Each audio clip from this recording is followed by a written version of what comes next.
It's also possible that there's a life form that's so advanced that it can avoid detection anytime it wants, and then slowly trickles out little bits of information to us, whether it's a crashed vehicle or letting a vehicle be seen or hovering over Phoenix, do whatever it wants to do, and then fades away again. And then every decade or so, as human beings evolve, it introduces more and more to the landscape, which if you kind of looked at it on a graph seems to be the case.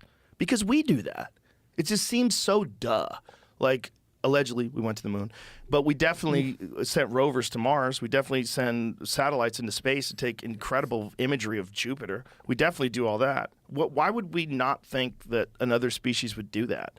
Especially if they get to some position where they're using some unique, novel form of propulsion that manipulates gravity, and they don't even have to worry about G-forces. They just appear places, which seems to be like what they think these things are doing. Like if you look at the difference between the UFO sightings around the world and the UFO sightings in the United States, we're locked in. We're locked in. I said this to you last time, I think. Yeah. Yes, Yeah. When you yeah. asked me what do I think of aliens, I was like, I would find it a lot more credible if it wasn't all in North America.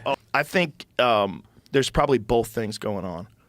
I think there's probably some sort of extra dimensional possibility that I think occurs during psychedelic drugs and during certain states of altered consciousness, that I have a feeling you're tuning into something that's not always available, but probably is always there. There's a story about this Chinese scientist that was working on anti-gravity, and she came from China to the United States to work on anti-gravity, and she was working on some anti-gravity propulsion system and then vanished.